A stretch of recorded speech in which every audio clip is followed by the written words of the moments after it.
अधिगम अधिगम लर्निंग, ये 5 नंबर टॉपिक है अधिगम। इसको आज अपने पूरा करेंगे।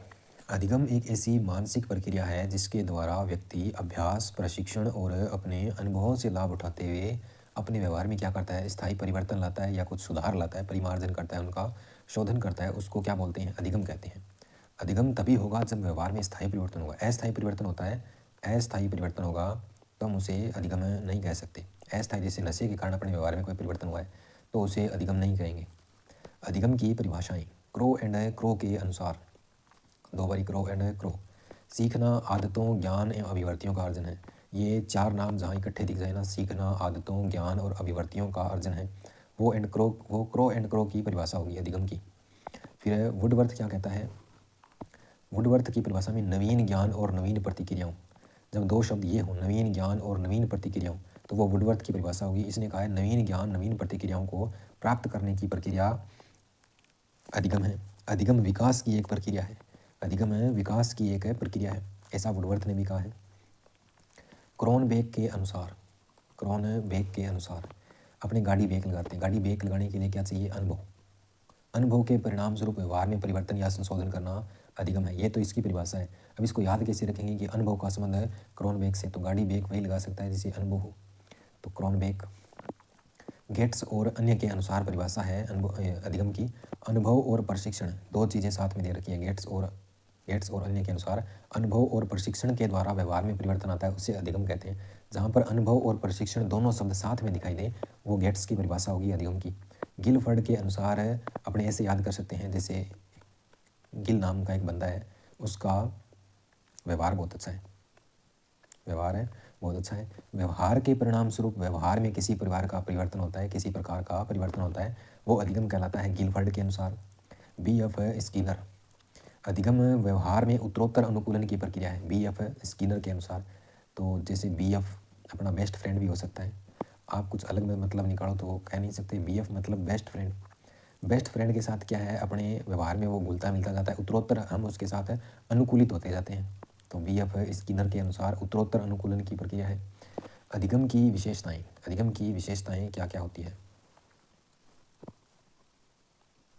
सीखना क्या है, सार्वभौमिक है। विशेषताएं हैं ये अधिगम की, कहीं से भी सीख सकते हैं, अपने कुछ भी सीख सकते हैं, कहीं से भी सीख सकते हैं और कुछ भी सीख सकते हैं। सीखना वातावरण की उपज है, हम वातावरण से ही सीखते हैं सब कुछ। सीखना जीवन पर्यंत चलता है, हमारे संपूर्ण जीवन में हम कुछ न कुछ सीखते रहते हैं। सीखना व्यवहार में परिवर्तन है, व्यवहार में हमारे जो परिवर्तन होगा ना, कोई चीज़ से हमारे व्यवहार में परिवर्तन होगा, वो अधिगम है या वो सीखना है। और वो परिवर्तन कैसा होगा, स्थायी परिवर्तन होगा। अधिगम एक क्रियात्मक प्रक्रिया है, अधिगम एक क्रिया है, एक स्वाभाविक क्रिया है, ये स्वाभाविक प्रक्रिया है। ये एक बुद्धि का विकास करना है, अधिगम या सीखना बुद्धि का विकास करना, इससे हमारी बुद्धि विकसित होती है। अनुभवों का संगठन है, हम जो भी हमारे जीवन में अनुभव प्राप्त करते हैं, धीरे धीरे उनसे एक संगठन बन जाता है और वो अधिगम कहलाता है। अधिगम सकारात्मक और नकारात्मक दोनों प्रकार का होता है। अधिगम कैसा होता है, सकारात्मक भी होता है और नकारात्मक भी होता है।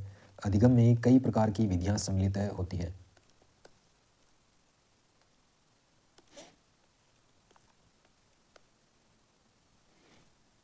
आगे वाली विशेषता है, सीखना एक खोज करना है। हम कोई सीखते हैं तो वो एक अन्वेषण ही होता है, एक तरीके से वो एक खोज ही होती है।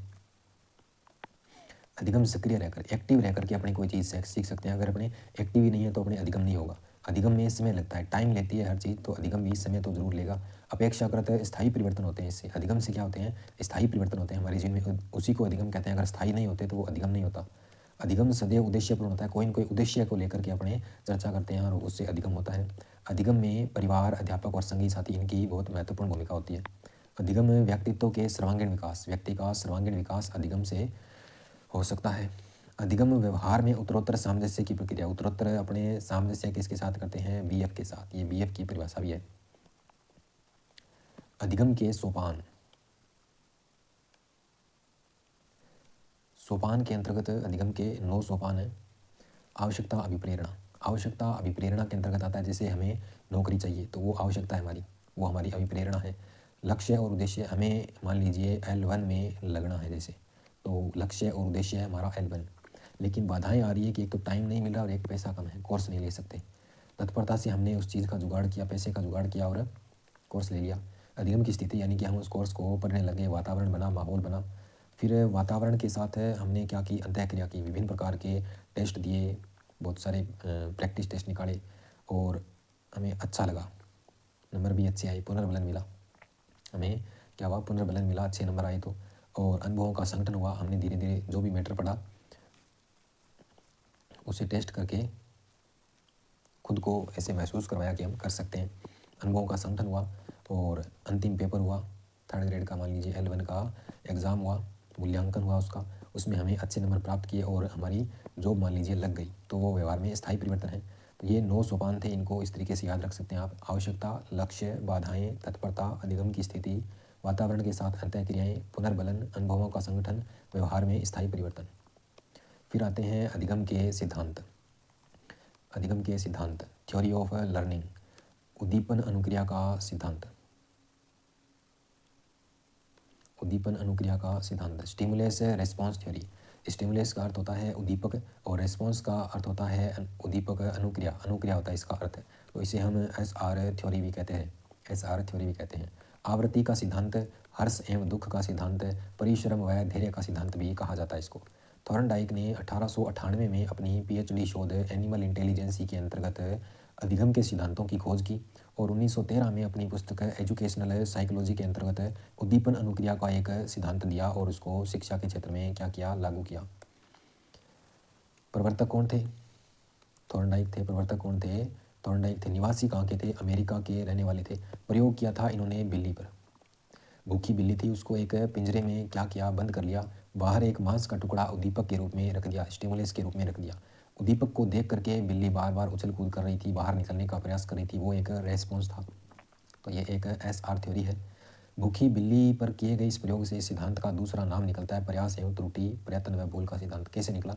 मान लीजिए ये पिंजरा है, इसके अंदर बिल्ली को बांध दिया या अंदर डाल दिया, बाहर मांस का टुकड़ा लटका दिया, बिल्ली है वो बाहर निकलने के लिए बार बार इधर उधर यहाँ पर बटन लगे हुए हैं उनको दबा रही है, पंजा मार रही है उन पर कि कैसे न कैसे करके खुल जाए। उसे पता नहीं है कि इन्हें दबाने पर खुलेगा, वो प्रयास कर रही है और गलती से बार बार गलत बटन दबा रही है। तो प्रयास एवं त्रुटि का सिद्धांत, गलती से सही बटन पर पंजा लगेगा तो गेट खुल जाएगा।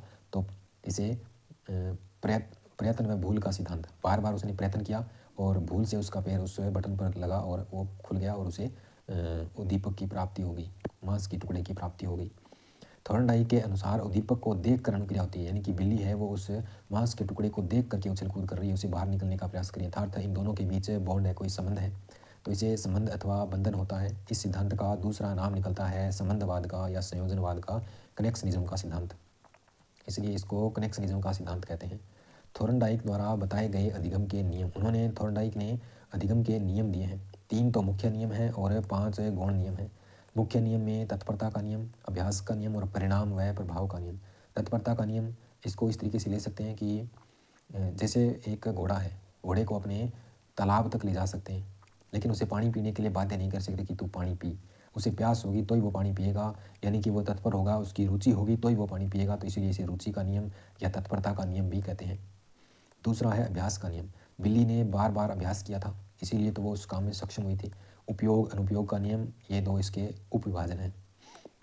फिर परिणाम एवं प्रभाव का नियम, संतोष व असंतोष का नियम।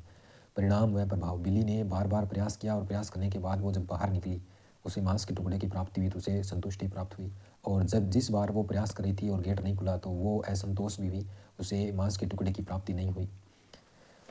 गौण नियम है, उसे सेकेंडरी लॉज भी कहते हैं, द्वितीयक नियम भी कहते हैं। उनमें सबसे पहला है बहु प्रतिक्रिया का नियम, लॉ ऑफ मल्टीपल रिस्पॉन्स। बिल्ली ने बहुत बार प्रयास किया था, कई प्रयासों में वो सफल हुई थी लेकिन कई में असफल भी हुई थी, तो उसने बहुत सारी प्रतिक्रिया की, इसीलिए बहु प्रतिक्रिया का नियम। मानसिक विन्यास का नियम, मनोवृत्ति का नियम या अभिवृत्ति का नियम। बिल्ली की जो मनोवृत्ति थी वो ये थी कि वो सकारात्मक सोच रही थी कि मैं उस मांस के टुकड़े की प्राप्ति कर सकती हूँ। तो मानसिक विन्यास का नियम यह कहता है कि मन को सकारात्मक रखो। आंशिक क्रिया का नियम, आंशिक क्रिया का नियम, उसने क्या किया था, टुकड़ों में सीखी थी वो, कभी सही बटन दबा रही थी गलती से, कभी गलत बटन दबा रही थी, उसे पता नहीं था कि कौन सा दबाना है, वो धीरे धीरे उसे एग्जैक्ट पता चल गया कि यही बटन है खोलने के लिए, लास्ट तक है उसे एकदम पता चल चुका था कि यही बटन है जिससे गेट खुलता है। तो आंशिक क्रिया उसने टुकड़ों में सीखा, कई बार गलत दबाया कई बार सही दबाया, तो टुकड़ों में सीखा था उसने, आंशिक क्रिया का नियम। फिर है आत्मीकरण का नियम, आत्मीकरण यानी कि जो भी सीखने को मिला ना उसने, तो वो धीरे धीरे सीखती गई और लास्ट में अनुभवों का संगठन हो गया। साहचर्य परिवर्तन का नियम, जो भी चीज़ सीखने को मिली वो उसने सीखा आत्मीकरण के नियम में, और एक परिस्थिति में सीखे हुए ज्ञान का दूसरी परिस्थिति में प्रयोग करना, ये साहचर्य परिवर्तन का नियम है। इस सिद्धांत के शैक्षिक महत्व क्या है? थॉर्नडाइक के इस सिद्धांत के शैक्षिक महत्व क्या है? अनुभव से लाभ उठाना। बिल्ली ने पहले मान लीजिए 10 प्रयास हैं वो असफल थे, तो उससे वो कुछ न कुछ सीखी थी और उन प्रयासों का उसने लाभ उठाया और आगे लास्ट में जाकर के वो सफल हुई थी। फिर है निरंतर प्रयास पर बल। बिल्ली ने निरंतर प्रयास किया था, वो रुकी नहीं थी, लगातार प्रयास कर रही थी, कभी गेट खुल रहा था कभी नहीं खुल रहा था। अभ्यास किया था उसने, अभ्यास की क्रिया पर आधारित है, और करके सीखा था उसने, खुद प्रयास कर रही थी, करके सीखी थी। असफलता में सफलता, कई बार वो असफल भी हुई थी, फिर उसे लास्ट में सफलता मिलने लगी। निराशा में आशा। आत्मविश्वास एवं आत्मनिर्भरता, उसे स्वयं पर विश्वास था, आत्मनिर्भर थी, वो खुद ही लगी हुई थी। छोटे बालकों के सीखने के लिए विशेष उपयोगी है। क्यों? क्योंकि छोटे बालक हैं वो त्रुटि एवं गलती से सीखते हैं, तो उनके लिए विशेष उपयोगी है, या धीरे सीखने वाले बच्चों के लिए विशेष उपयोगी है। गामक कौशल है, जैसे मोटर स्किल्स, तैरना, साइकिल चलाना, गाड़ी चलाना, टाइपिंग सीखना, टाई की गांठ बांधना आदि कौशल प्रयास एवं त्रुटि पर आधारित है। ये सारे, इनको आप इन थॉर्नडाइक के सिद्धांतों के अनुकूल मान सकते हैं इन कौशलों को। मंद गति से सीखने वालों के लिए विशेष उपयोगी है ये। करत करत अभ्यास के जड़मति होत सुजान, ये अभ्यास के नियम से संबंधित है और सफलता से बढ़कर कोई दूसरा पुरस्कार नहीं। एक घोड़े को तालाब तक ले जा सकते हैं, ये रुचि अथवा तत्परता का नियम है, उसे पानी पीने के लिए बाध्य नहीं कर सकते। और उसके बाद है अनुकूलित अनुक्रिया का सिद्धांत, इवान पेट्रोविच पावलोव। पावलोव का अनुकूलित अनुक्रिया का सिद्धांत किसका है? तो ये पावलोव का है, जिसे CR थ्योरी कहते हैं। इसमें क्या होता है, कुत्ते को लिया जाता है एक, और उसे एक कटोरे में भोजन डाल दिया, मान लीजिए ये कटोरा है, उसके अंदर भोजन डाल दिया और कुत्ता यहाँ पर बैठा है।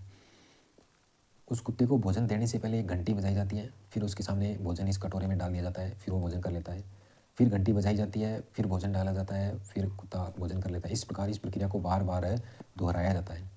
दोहराने से क्या होता है, वो कुत्ता है वो उस घंटी के साथ अनुबंधित हो जाता है, घंटी के साथ अनुकूलित या अनुबंधित हो जाता है, और उसे पता चलता है जब जब ये घंटी बजेगी ना तब तब खाना आएगा।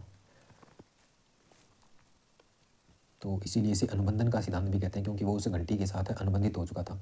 ये पावलोव का अनुबंधन का सिद्धांत था। संबंध प्रतिक्रिया संबंध प्रत्यावर्तन का सिद्धांत भी कहते हैं, प्रतिवादी अनुबंधन सिद्धांत भी कहते हैं, टाइप S अनुबंधन भी सिद्धांत भी कहते हैं इसे।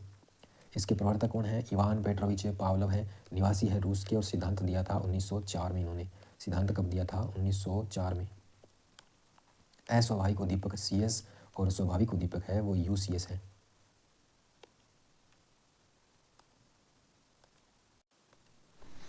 अस्वाभाविक उद्दीपक CS और स्वाभाविक उद्दीपक है वो UCS कहलाता है। इसमें उल्टा होता है, हिंदी वाले याद रखने, इंग्लिश वाले छोड़ सकते हैं आप।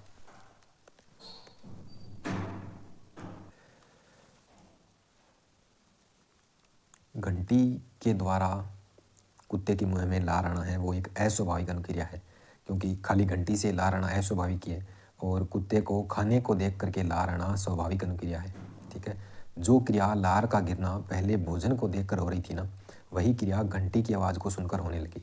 यानी कि पहले भोजन दिया, पहले घंटी बजाई, फिर भोजन दिया, घंटी बजाई भोजन दिया, घंटी बजाई भोजन दिया, तो कुत्ता है वो भोजन से तो ध्यान हट गया उसका, वो घंटी के साथ अनुबंधित हो गया कि इस घंटी ये जब बजेगी ना तभी खाना आएगा, तो उसके साथ अनुबंधित हो गया, और वो घंटी बजते ही लार आना शुरू हो जाती थी।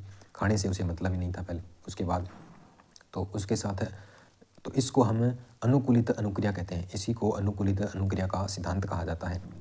CS कंडीशनल स्टिमुलस, अस्वाभाविक उद्दीपक है। CS किसको बोलेंगे? कंडीशनल स्टिमुलस, उल्टा होगा इसका हिंदी में, अस्वाभाविक उद्दीपक। UCS अनकंडीशनल स्टिमुलस है, तो इसका हिंदी में देख लो उल्टा, स्वाभाविक उद्दीपक। और CR किसे कहते हैं? कंडीशनल रेस्पॉन्स, अस्वाभाविक अनुक्रिया है ये। और UCR अनकंडीशनल रेस्पॉन्स, स्वाभाविक अनुक्रिया है। पुनरावृत्ति के आधार पर जो संबंध स्थापित होता है उसे अनुबंधन कहते हैं। तो उसने घंटी भोजन ऐसे करके बार बार पुनरावृत्ति की थी, तो उसके आधार पर उस घंटी और भोजन के बीच में क्या है, संबंध स्थापित हो गया, तो उसी को अनुबंधन कहते हैं। पावलोव को अनुबंधन का पिता कहा जाता है। पावलोव को अनुबंधन का पिता कहा जाता है। रूसी शरीर शास्त्री पावलोव को इसी सिद्धांत के परिणाम स्वरूप नोबेल पुरस्कार मिला था। इस सिद्धांत के कारण, अनुबंधन के सिद्धांत के कारण नोबेल पुरस्कार दिया गया था पावलोव को।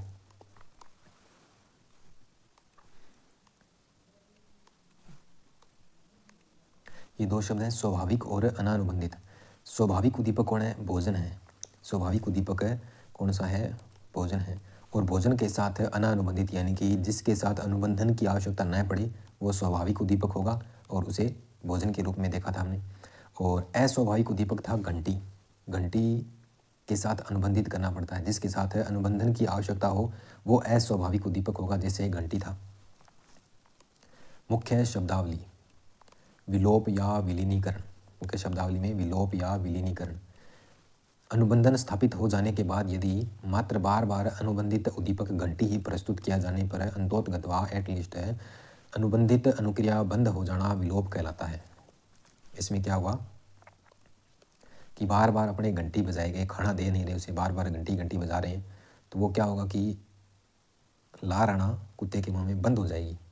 उसे पता है खाली पीली घंटी बजा रहा है, भोजन तो दे नहीं रहा, तो वो उससे विलोप हो जाएगा, विलीनीकरण हो जाएगा। उसके जो अनुबंधन स्थापित हुआ था ना घंटी और भोजन के बीच, उसका विलोप हो जाएगा, वो खत्म हो जाएगा, अनुक्रिया बंद हो जाएगी। उद्दीपक सामान्यीकरण, स्टिमुलस जनरलाइजेशन। बालक मिलती जुलती परिस्थितियों के प्रति वैसा व्यवहार करता है जैसा पूर्व में कर चुका है। अब मान लीजिए वो घंटी है, वो साइकिल की घंटी की आवाज़ समान आवाज़ निकालती है, घंटी की साइकिल वाली घंटी जैसी आवाज़ निकालती है, तो कुत्ते में वैसी अनुक्रिया होगी जैसी वो साधारण घंटी से हो रही थी ना, वैसी उस साइकिल वाली आवाज़ के साथ में होगी। तो इसे उद्दीपक सामान्यीकरण कहते हैं।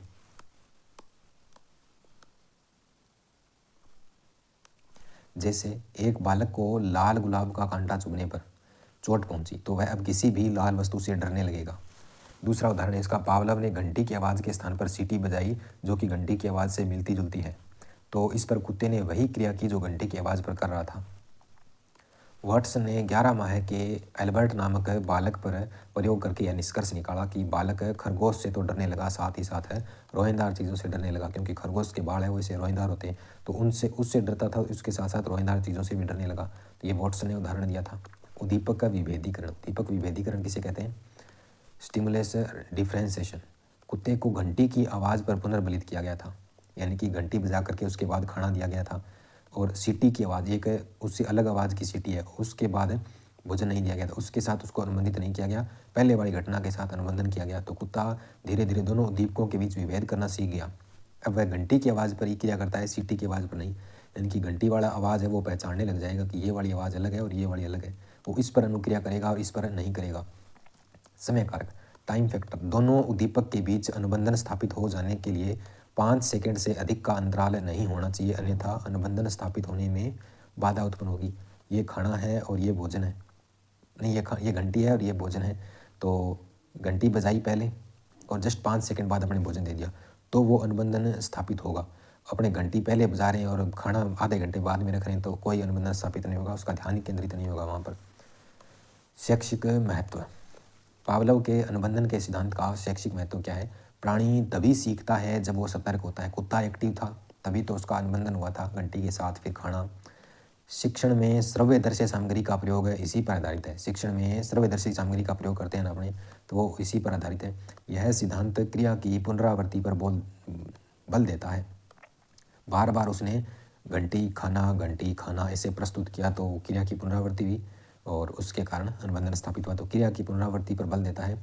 पुनरावृत्ति के आधार पर अनुबंधन स्थापित करने पर बल देता है। पुनरावृत्ति के आधार पर ही अनुबंधन स्थापित किया गया था। भाषा को सीखने सिखाने के लिए यह सिद्धांत उपयोगी है। आदत का निर्माण, कोई हैबिट बनानी है तो उसमें इस सिद्धांत का प्रयोग किया जाता है, बार बार इस चीज़ का दोहराव करके। 7वां है, इस सिद्धांत के अनुसार बालकों से कभी ऐसे शब्दों की पुनरावृत्ति ना करें जो आगे चलकर कुंठाओं में बदल जाएं। जैसे मान लीजिए कोई बालक है, उसको अपने बार बार गधा गधा कह रहे हैं, तो वो सोचने लग जाएगा कि मैं गधा ही हूँ, नालायक हूँ। ऐसे शब्दों की पुनरावृत्ति नहीं करनी चाहिए। पुनरावृत्ति होगी बार बार तो अनुबंधन स्थापित हो जाएगा और प्रेम एवं घृणा का विकास भी होता है। तो बार बार इन शब्दों की पुनरावृत्ति न करें। यह सिद्धांत यांत्रिक तरीके से यानी कि मशीनी तरीके से सीखने पर बल देता है। मशीनी तरीके से अगर ऐसे पूछ लिया जाए कि यांत्रिक तरीके से सीखने पर बल देता है, ऑप्शन में थॉर्नडाइक, पावलोव, यह सब हो तो उसमें पावलोव होगा। सक्रिय अनुबंधन सिद्धांत, कार्यात्मक अनुबंधन सिद्धांत, क्रिया प्रसूत अनुबंधन सिद्धांत, ऑपरेट कंडीशनिंग थ्योरी। तीसरा सिद्धांत है ये सक्रिय अनुबंधन का सिद्धांत, जिसे नैमित्तिक अनुबंधन, साधनात्मक अनुबंधन, टाइप आर अनुबंधन, और इसके प्रवर्तक कौन है? BF स्किनर है। निवासी कहाँ के हैं? अमेरिका के। इन्होंने प्रयोग किस पर किया? स्किनर ने चूहे और कबूतर पर प्रयोग किया है। चूहे पर 38 में और कबूतर पर 43 में किया है। चूहा जिसको स्किनर बॉक्स में बंद किया गया, उछल कूद की, और इसमें क्या होता है कि चूहा है मान लीजिए, या कबूतर है, जो भी है, चूहा है मान लीजिए अंदर, वो चूहा जाने अनजाने में क्या है? उछल कूद कर रहा है। उसे पता ही नहीं है कि इसके अंदर भोजन भी है। इसमें उद्दीपक है वो सामने नहीं है, बच्चे उसको दिखाई नहीं दे रहा है चूहे को। जब वो उछल कूद कर रहा है ना, तो गलती से उसका पैर है वो एक बटन पे जाता है। बटन प्रेस होते ही उस बॉक्स में अपने आप खाना आ जाता है, जिसको वो खा लेता है। यानी कि जो क्रिया कर रहा है ना, वो उद्दीपक को देख करके नहीं कर रहा, बिना देखे कर रहा है, बिना देखे कर रहा है। पहले वो अनुक्रिया करेगा, यानी कि रेस्पॉन्स करेगा, उसके बाद उसे स्टिमुलस मिलेगा। इसलिए इस सिद्धांत को पहले आर और फिर एस, RS थ्योरी भी कहते हैं, RS थ्योरी। थॉर्नडाइक ने क्या दी थी? SR थ्योरी दी थी। पहले स्टिमुलस उद्दीपक दिखाओ, फिर उससे रेस्पॉन्स कराओ। लेकिन क्रिया प्रसूत का सिद्धांत है स्किनर का। स्किनर ने पहले क्या कि पहले रेस्पॉन्स कराओ, फिर उसको उद्दीपक दिखेगा। तो ये इसका सिस्टम था। स्किनर क्रियाओं पर विशेष जोर देते हैं। स्किनर क्या करते हैं? क्रियाओं पर विशेष जोर देते हैं। पहले क्रिया करवाते हैं, फिर उसके बाद उनको या पुनर्बलन या जो स्टिमुलस है वो उसको प्रदान होगा। तो थॉर्नडाइक के SR थ्योरी को RS थ्योरी में बदल दिया था। स्किनर का मानना है कि क्रिया करते रहना चाहिए, क्रिया करते रहना चाहिए। क्रिया करने के तुरंत बाद बालक को पुनर्बलन देना चाहिए। पहले क्रिया की थी किसने? चूहे ने उस बॉक्स में, फिर उसको पुनर्बलन मिला था। अचानक से भोजन अपने आप ही आ गया, तो वो पुनर्बलन था। क्योंकि पुनर्बलन देने से क्रिया करने की गति में और अधिक तीव्रता आ जाती है। जब हमें पुनर्बलन मिलता है तो हमारी क्रियाओं में तीव्रता आ जाती है। सीखने के प्रकार, अधिगम के प्रकार या सीखने के प्रकार। स्किनर ने अनुक्रियाओं को दो भागों में बांटा। एक तो प्रतिवादी अनुक्रिया, रेस्पोंडेंट रेस्पॉन्स। प्रतिवादी अनुक्रिया क्या है? Respondent response. उद्दीपक की उपस्थिति में की गई क्रिया, जैसे पावलोव के प्रयोग में कुत्ते द्वारा भोजन को देखकर लार टपकाना। पहले उसे उद्दीपक दिखाई दे रहा था, उद्दीपक क्या था? दिखाई दे रहा था। ये रेस्पोंडेंट रेस्पॉन्स है। प्रतिवादी अनुक्रिया का अनुबंधन द्वारा सीखा जाना टाइप S कंडीशनिंग कहलाता है। उसके बाद है क्रिया प्रसूत अनुक्रिया, ऑपरेट रेस्पॉन्स। उद्दीपक की अनुपस्थिति में की गई क्रिया, स्किनर बॉक्स में चूहे का लीवर दबाना, टहलना, बातचीत करना, क्रिया प्रसूत अनुक्रिया का अनुबंधन द्वारा सीख जाना, ये टाइप R कंडीशनिंग कहलाता है। टाइप R कंडीशनिंग में क्या होता है? जो भोजन है वो उसे दिखाई नहीं दे रहा है, तो उस बॉक्स में, इस बॉक्स में ये खाना, तो वो उछल कूद कर रहा है, वो बटन प्रेस होता है और वो खाना अपने आप आ जाता है। ये टाइप R कंडीशनिंग कहलाता है। ऐसा शैक्षिक महत्व। इस सिद्धांत के शैक्षिक महत्व क्या है? क्रिया प्रसूत या सक्रिय अनुबंधन सिद्धांत के वांछित उचित अनुक्रियाओं के पुनर्बलीकरण से बालकों को प्रोत्साहन मिलता है और वे उचित व्यवहार करने लगते हैं। वांछित और उचित अनुक्रियाओं के पुनर्बलीकरण से, यानी कि जो हमने चाहिए है, जो अनुक्रिया हमने चाहिए है, उस पर हम अगर उसको पुनर्बलन दें, कोई अच्छी चीज़ का विकास करना चाहते हैं बालक में, और उस अच्छी क्रिया के बाद बालक को अपनी पुनर्बलन देते हैं ना, तो वो सही ढंग से व्यवहार करने लग जाते हैं। ये इसका शैक्षिक महत्व है। बालक में हम चाहा गया परिवर्तन कर सकते हैं। सिद्धांत प्रभाव के नियम पर आधारित है। ये प्रभाव के नियम पर आधारित है। क्रिया के अनुसार सकारात्मक व नकारात्मक पुनर्बलन तुरंत देना चाहिए, क्योंकि देर करने से इसका प्रभाव कम हो जाता है। इसीलिए इसको प्रभाव का नियम कहते हैं। अगर सही काम किया है तो हम उसे सकारात्मक पुनर्बलन दे सकते हैं, पॉजिटिव, और अगर कोई गलत चीज़ सीख रहा है बालक तो हम उसे नेगेटिव यानी कि नकारात्मक पुनर्बलन दे सकते हैं, जिससे उसे दंड देना ज़्यादा नहीं, नॉर्मली होता है। इस सिद्धांत के द्वारा अपेक्षित व्यवहारगत परिवर्तन, हमने जो परिवर्तन बच्चे में चाहा है वो करना चाहें तो हम इस सिद्धांत का यूज कर सकते हैं। अपेक्षित व्यवहारगत परिवर्तन किया जा सकता है। किसी के व्यवहार में सुधार लाना हो तो इस सिद्धांत का प्रयोग कर सकते हैं। इस सिद्धांत में चूहे को भोजन का मिलना उसके लिए उचित पुनर्बलन है। इसी प्रकार प्रशंसा के दो शब्द पुरस्कार आदि बच्चों की उचित पुनर्बलन है। बच्चों की दृष्टि से उनके लिए उचित पुनर्बलन है। अभिक्रमित अनुदेशन इसी सिद्धांत पर आधारित है। अभिक्रमित अनुदेशन है वो इसी पर आधारित है। शेपिंग, आकृतिकरण, रूप निर्धारण, कर्मिक सन्निकट, यह एक ऐसी प्रविधि है जिसमें व्यक्ति के व्यवहार में परिवर्तन लाने के लिए धीरे धीरे पुनर्बलन दिया जाता है, यानी कि उसकी शेप दी जाती है। उसको थोड़ा सा वो सुधरा, उसको पुनर्बलन मिला, फिर थोड़ा और सुधरा, फिर उसको पुनर्बलन मिला। तो उसकी इस तरीके से उसको पूरे तरीके से सही ढंग से सिस्टमेटिक तरीके से सेट कर दिया जाता है, इंसान बना दिया जाता है। पुनर्बलन रेइंफोर्समेंट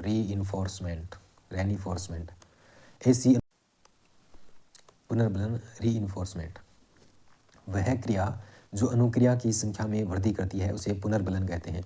पुनर्बलन की अवधारणा स्किनर के द्वारा दी गई थी और पुनर्बलन का सिद्धांत क्लोरक हल के द्वारा दिया गया था, ये याद रखना है।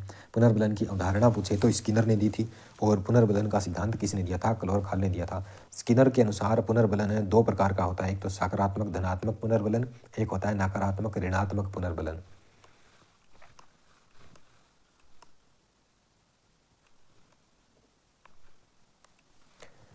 पहले सकारात्मक पुनर्बलन। सकारात्मक पुनर्बलन में प्राथमिक पुनर्बलन और द्वितीयक या गौण पुनर्बलन जैसे जैविकीय, शारीरिक, जन्मजात आवश्यकताएं, भोजन, पानी, नींद, काम, मल मूत्र विसर्जन, ये सब प्राथमिक पुनर्बलन में आते हैं।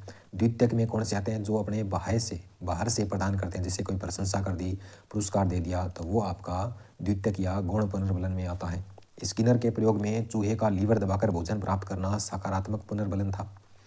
नकारात्मक पुनर्बलन विपरीत उद्दीपक को रोकने, हटाने, टालने के लिए की गई क्रिया है या नकारात्मक परिणाम, उस पुनर्बलन के भविष्य में नकारात्मक परिणाम हो सकते हैं, तो उससे बचने के लिए की गई क्रिया नकारात्मक पुनर्बलन कहलाता है।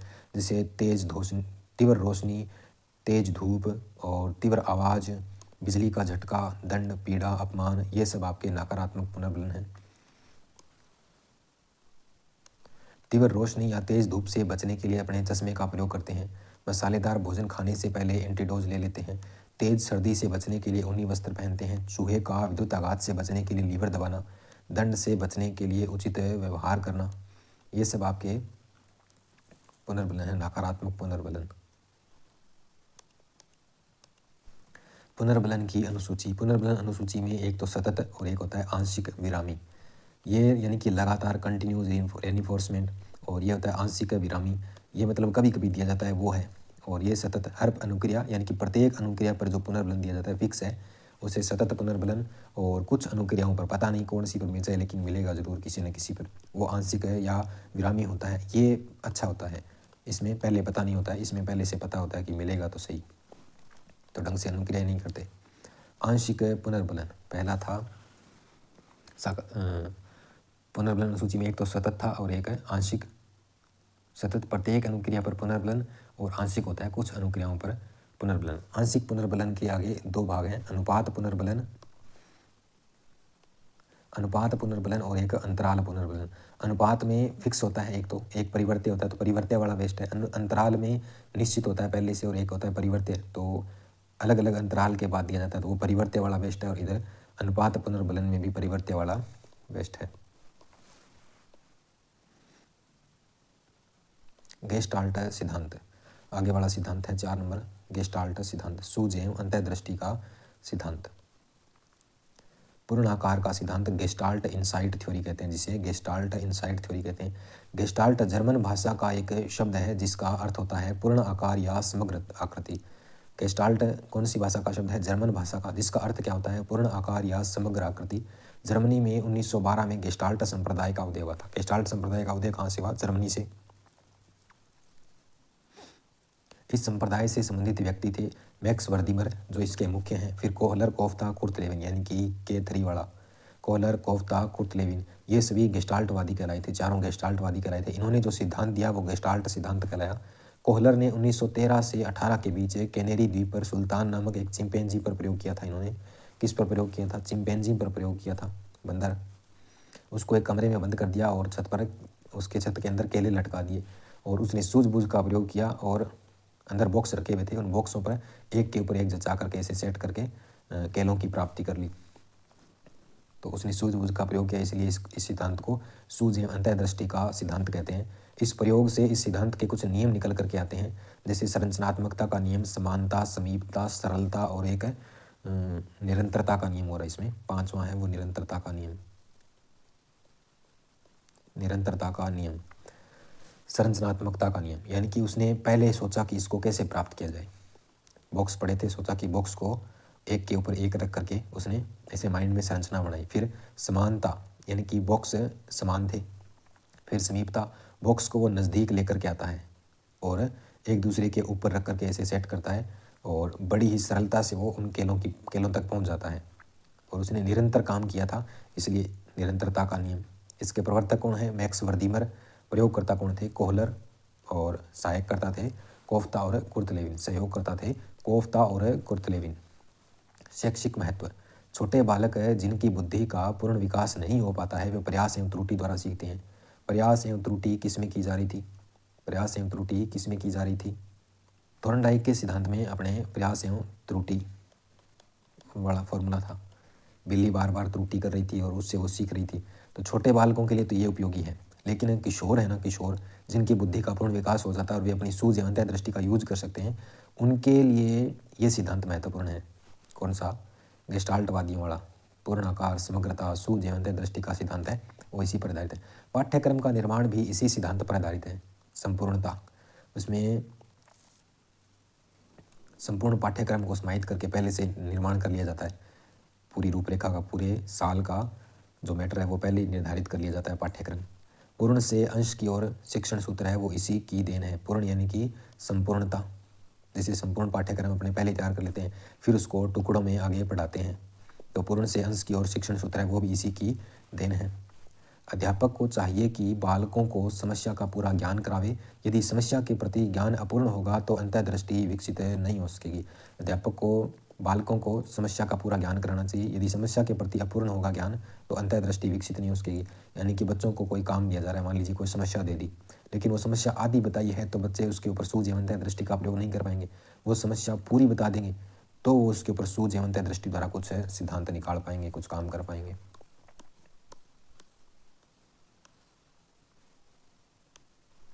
इस सिद्धांत के द्वारा सीखने से विचार शक्ति, कल्पना शक्ति, निरीक्षण शक्ति आदि मानसिक योग्यताओं का विकास होता है।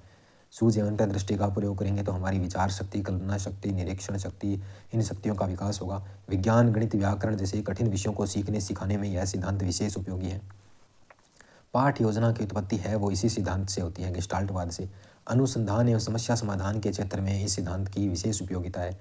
यह सिद्धांत यांत्रिक तरीके से सीखने का खंडन करता है। जैसे पावलोव और थॉर्नडाइक ने मशीनी तरीके से सीखने पर बल दिया ना, उसका विरोध करता है। यह तार्किक तरीके से यानी कि दिमाग का प्रयोग करके सीखने पर बल देता है। पांचवा सिद्धांत है वो है आपका सामाजिक अधिगम सिद्धांत। कौन सा सिद्धांत? सामाजिक अधिगम सिद्धांत।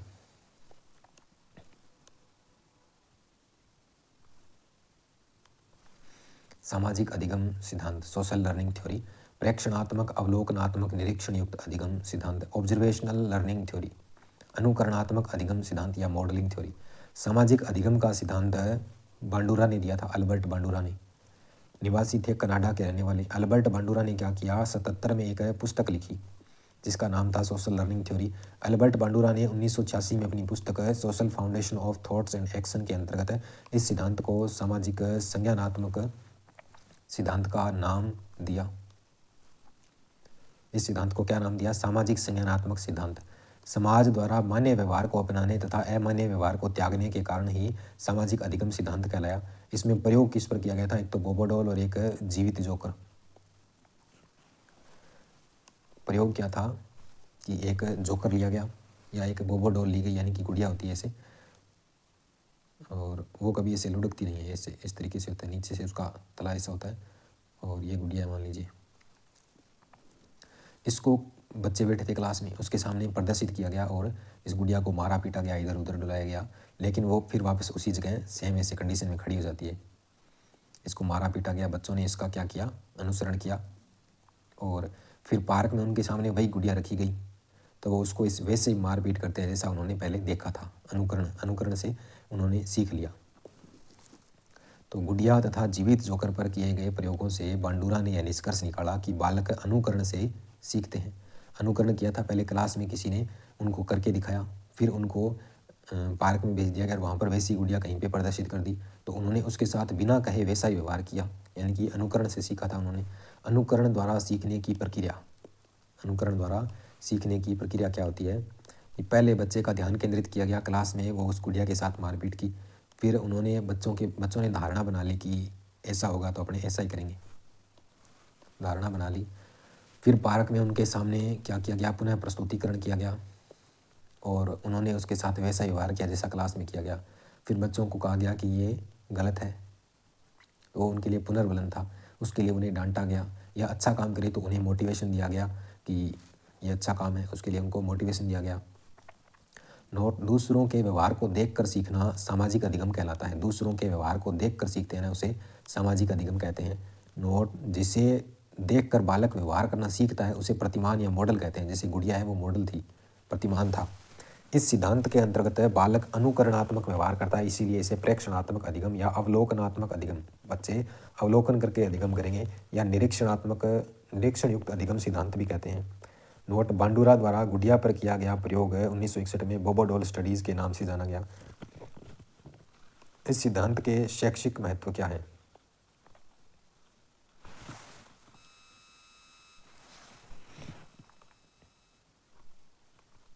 इस सिद्धांत के शैक्षिक महत्व क्या है? बालक के व्यक्तित्व निर्माण में यह सिद्धांत विशेष उपयोगी है।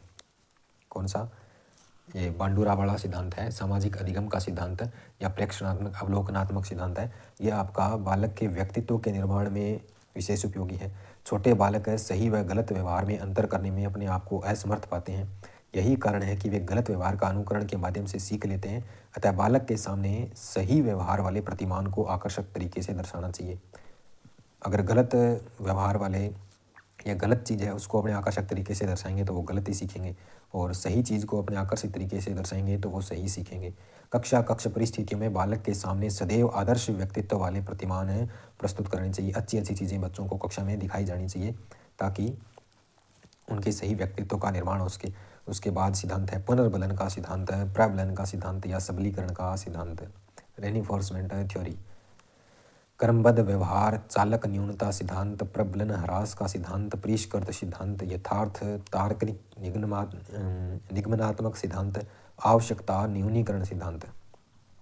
ये सिद्धांत के नाम है। एक याद रखना है, पुनर्बलन या रेनिफोर्समेंट का सिद्धांत।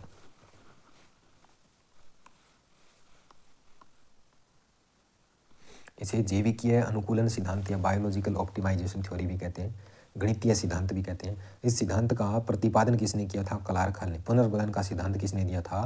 क्लार्क हल ने। किसने? क्लार्क हल ने दिया था। अपनी पुस्तक थी प्रिंसिपल ऑफ बिहेवियर के अंतर्गत। बाद में 1951-52 में अपनी अंतिम पुस्तक ए बिहेवियर सिस्टम के अंतर्गत इस सिद्धांत को विकसित भी किया था। आवश्यकता की पूर्ति करना इस सिद्धांत का मुख्य तत्व है। आवश्यकता की पूर्ति कौन से सिद्धांत का मुख्य तत्व है? तो पुनर्बलन के सिद्धांत का मुख्य तत्व है। थॉर्नडाइक का कहना है कि बालक अनुक्रिया उद्दीपक के कारण होती है। बालक में अनुक्रिया है वो उद्दीपक के कारण होगी, स्टिमुलस के कारण होगी, जबकि क्लार्क हल कहता है कि अनुक्रिया उद्दीपक के कारण नहीं होती बल्कि आवश्यकता के कारण होती है। हमें किस चीज़ की आवश्यकता है? कोई मान लीजिए भूख लगती है तो हमें रोटी की आवश्यकता है, तो उसके लिए चालक होता है भूख, रोटी है वो उद्दीपक है।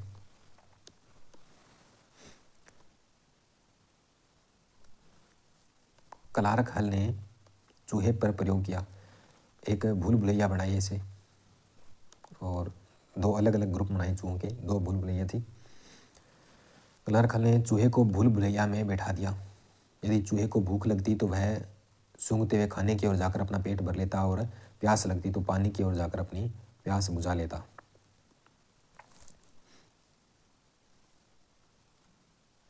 एक भूल भुलैया बनाई गई, उसमें चूहे को छोड़ दिया गया, उसी के अंदर पानी और उसी के अंदर खाना रख दिया। चूहे को जैसे ही प्यास लगती वो चलता और पानी पी लेता, भूख लगती खाना खा लेता। तो उसके लिए चालक थे दोनों, प्यास और भूख दोनों चालक थे, ड्राइव थे। इसका शैक्षिक महत्व क्या हो सकता है? तो आवश्यकता की पूर्ति के लिए उठाया गया हर सफल कदम व्यक्ति को पुनर्बलन देता है। चूहे ने अपनी प्यास बुझाने के लिए वो वहाँ से चल कर गया और पानी पी के अपनी प्यास शांत कर ली, तो उसको पुनर्बलन मिला ना, पानी उसको पुनर्बलन के रूप में मिला। तथा व्यक्ति क्रमबद्ध तरीके से व्यवहार करता हुआ अपने चालक को शांत करता है, उसकी प्यास शांत हो गई, वो उसका ड्राइव था उसकी पूर्ति हो गई। यह सिद्धांत आवश्यकता की पूर्ति पर बल देता है। पानी उसकी आवश्यकता थी और उसकी पूर्ति हो चुकी थी। इस सिद्धांत के अनुसार बालक को आवश्यकता के अनुसार शिक्षण प्रदान करना चाहिए। बालक को जिस चीज़ की आवश्यकता है उतना ही शिक्षण प्रदान करना चाहिए। इस सिद्धांत में लक्ष्य या उद्देश्य स्पष्ट होते हैं, पहले से लक्ष्य और उद्देश्य स्पष्ट होते हैं। यह सिद्धांत थॉर्नडाइक के और पावलोव के अधिगम सिद्धांत पर ही आधारित है। क्लार्क हल ने इस सिद्धांत में एक सूत्र का प्रतिपादन किया, सूत्र बनाया है B बराबर D/H। B होता है बिहेवियर व्यवहार, D होता है ड्राइव और H होता है हैबिट। क्लार्क हल के अनुसार सीखना आवश्यकता की पूर्ति की प्रक्रिया के द्वारा होता है। सीखना किसके कारण होता है? आवश्यकता की पूर्ति की प्रक्रिया के द्वारा होता है। स्किनर के अनुसार अब तक सीखे गए जितने भी सिद्धांत प्रस्तुत किए हैं उनमें यह सिद्धांत सर्वश्रेष्ठ है। किसने कहा था? स्किनर ने कहा था। और यह सिद्धांत किसका है? क्लार्क हल का है। मुख्य संप्रत्यय या विचार, हमें कोई चीज़ की आवश्यकता है, उसका जो चालक पैदा होगा, जैसे प्यास, पानी की आवश्यकता है, प्यास, एक्टिविटी करेंगे, चल के जाएंगे, पानी को ढूंढेंगे और हमें हमारा गोल की प्राप्ति होगी, हम पानी पी लेंगे और उसके बाद रिड्यूस ड्राइव, जो ड्राइव है वो कम हो जाएगा, हमारी प्यास है वो शांत हो जाएगी, तो चालक है वो न्यून हो जाएगी। हिंदी में दे रखे आगे। फिर आता है संरचनात्मकता या निर्मितवाद का सिद्धांत। किसने दिया था? जेरोम ब्रूनर ने। संरचनात्मकता अधिगम का सिद्धांत है। या संरचनात्मकता शब्द से तात्पर्य है ज्ञान की संरचना। संरचनात्मकता शब्द की उत्पत्ति मनोविज्ञान के संज्ञानात्मक क्षेत्र से हुई है, इसीलिए जेरोम ब्रूनर का सिद्धांत है आधुनिक संज्ञानात्मक क्षेत्र की श्रेणी में आता है। जेरोम ब्रूनर का मानना था कि बालकों को इस प्रकार से पढ़ाया जाए कि वे स्वयं ज्ञान की संरचना कर सके। बालकों को ऐसे पढ़ाओ कि वो खुद स्वयं ज्ञान प्राप्त कर सकें, ज्ञान की संरचना निर्मित कर सकें। जो भी विषय पढ़ाया जाए उसकी मूल प्रकृति और संरचना से बालकों को अवगत करवाया जाए, क्योंकि ऐसा करने से क्या क्या प्रभाव पड़ेंगे? एक तो सीखना है वो सरल हो जाएगा, क्योंकि खुद माथापच्ची करके सीखेंगे, वो ज्ञान की प्राप्ति करेंगे। बालक रुचि के साथ अधिगम करेगा, उनका फोकस है वो पूरा उसके ऊपर होगा। ऐसा ज्ञान स्थायी होता है, तो खुद के द्वारा ढूंढ कर जो काम किया जाता है ना, वो अपने स्थायी रहता है ज़्यादा टाइम तक, तो ऐसा ज्ञान स्थायी होगा। ऐसा ज्ञान अधिगम स्थानांतरण में सहायक होता है, यानी कि एक परिस्थिति का ज्ञान है दूसरी परिस्थिति में आसानी से काम आएगा। बालक निर्मितवादी बनता है, यानी कि स्वयं ज्ञान का निर्माण करता है। निर्मितवाद की मुख्य बातें। निर्मितवाद एक छात्र केंद्रित क्रिया है, छात्र केंद्रित। इसमें बालक स्वयं ज्ञान का सृजन करते हैं। नवीन ज्ञान का सृजन है पूर्व ज्ञान के आधार पर किया जाता है। पहले क्या ज्ञान है बच्चे को, उसके आधार पर वो नया ज्ञान ग्रहण करता है। निर्मितवाद पूर्व ज्ञान के अनुभव पर बल देता है। यह छात्रों की सक्रियता तथा तत्परता पर बल देता है।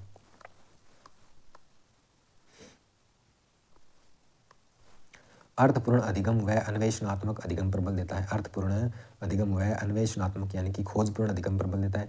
यह बालकों के ज्ञान की पर्याप्तता की जांच करता है। बालकों के ज्ञान की पर्याप्तता की जांच करता है। बालकों में जिम्मेदारी और उत्तरदायित्व की भावना जागृत हो जाती है, वो स्वयं पढ़ते हैं। बालकों में आपसी सहयोग, आप ग्रुप में स्टडी करेंगे तो वो आपस में सहयोग भी करेंगे। साझेदारी की भावना जागृत होगी उनमें। शिक्षक की भूमिका निर्देशक या पथ प्रदर्शक या सरलीकृत, उनकी थोड़ी बहुत हेल्प करने के लिए होती है, हेल्पर के रूप में होगी। शिक्षक बालकों के साथ संवाद कर सकता है। इसके अंतर्गत पाठ्य पुस्तक की सहायता नहीं ली जा सकती है। शिक्षक के द्वारा बालकों के समक्ष चुनौतीपूर्ण परिस्थितियाँ उत्पन्न की जाती है। शिक्षक बालकों के समक्ष चुनौतीपूर्ण परिस्थितियाँ उत्पन्न करेगा और बालक हैं उसका समाधान करेंगे। शिक्षक द्वारा बालकों के समूह बनाकर प्रत्येक समूह को विषय संबंधी समस्या दी जाएगी उनके सब्जेक्ट के अकॉर्डिंग। समूह के छात्र उस समस्या पर चर्चा करते हैं, विचार विमर्श करते हैं और पूर्व ज्ञान व नवीन ज्ञान की अंतःक्रिया करते हुए समस्या का समाधान अथवा निष्कर्ष निकालते हैं। निर्मितवाद की मुख्य प्रकार या संज्ञानात्मक निर्मितवाद। निर्मितवाद के मुख्य प्रकार कौन कौन से हैं? पहला है संज्ञानात्मक निर्मितवाद, दूसरा है सामाजिक निर्मितवाद, तीसरा है त्रिज्य निर्मितवाद। संज्ञानात्मक निर्मितवाद के प्रवर्तक हैं जीन पियाजे, सामाजिक के हैं आपके वाइगोत्स्की और त्रिज्य के हैं जेरोम ब्रूनर। इसके अनुसार है, संज्ञानात्मक निर्मितवाद के अनुसार है, बालक जैसे जैसे बड़ा होता है, वातावरण के साथ अंतःक्रिया करता है तो उसके ज्ञान का निर्माण खुद ब खुद हो जाता है। बालक वातावरण के साथ अंतःक्रिया करेगा जिससे उसके ज्ञान का निर्माण होगा, इसी को संज्ञानात्मक निर्मितवाद कहते हैं। सामाजिक निर्मितवाद के अनुसार है, सामाजिक कारकों व भाषा के द्वारा ज्ञान का निर्माण होगा। त्रिज्य निर्मितवाद के अनुसार है, ज्ञान व्यक्तिगत रूप से निर्मित होता है जो कि बालक को विशिष्ट परिस्थितियों में प्रदान किया जाता है, विशिष्ट परिस्थितियों में प्रदान किया जाता है। जेरोम ब्रूनर के द्वारा बताई गई अधिगम की अवस्थाएं कौन कौन सी हैं? इन्होंने अधिगम की अवस्थाएं बताई है। विधि निर्माण आधारित अधिगम की अवस्था, इसे क्रियात्मक अवस्था कहते हैं। 0 से 2 वर्ष तक होती है ये।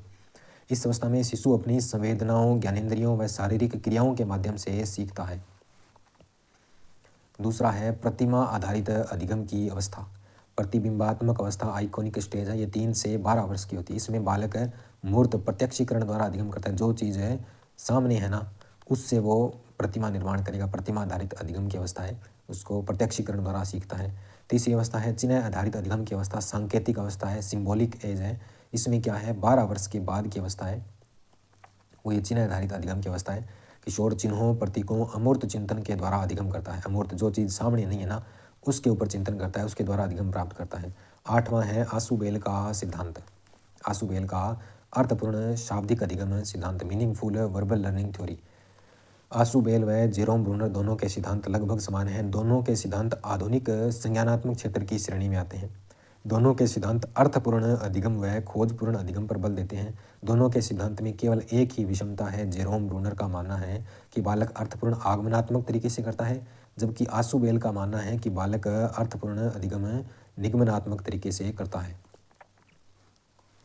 आशुबेल के अनुसार अधिगम के प्रकार 4 प्रकार बताए हैं: रटकर सीखना, अर्थपूर्ण सीखना, अभिग्रहण सीखना और अन्वेषण सीखना। आशुबेल ने 4 प्रकार बताए हैं। पहला है रटकर सीखना, रोट लर्निंग। आशुबेल रटकर सीखने के पक्ष में नहीं थे, उन्होंने खाली प्रकार ही बताया, लेकिन वो इसके पक्ष में नहीं थे। उनका कहना था कि दुर्भाग्य की बात है कि आधुनिक शिक्षक भी अर्थपूर्ण अधिगम के स्थान पर रटकर सीखने पर बल देते हैं। ये हमारे लिए दुर्भाग्य की बात है। अर्थपूर्ण सीखना, मीनिंगफुल लर्निंग, समझ कर सीखने को अर्थपूर्ण सीखना कहा था उन्होंने। तीसरा था अभिग्रहण सीखना, यानी कि कोई चीज़ को धारण करना, वो अभिग्रहण सीखना था। चौथा था अन्वेषण सीखना, स्वयं खोज करके समस्या का समाधान करके सीखते हैं, उसे अन्वेषण सीखना कहा था। 9वां सिद्धांत था कुर्तलेविन का क्षेत्र सिद्धांत। कुर्तलेविन का क्षेत्र सिद्धांत, जीवन दायरा सिद्धांत, सदिश व कर्षण सिद्धांत, तल रूप सिद्धांत भी कहते हैं जिसे।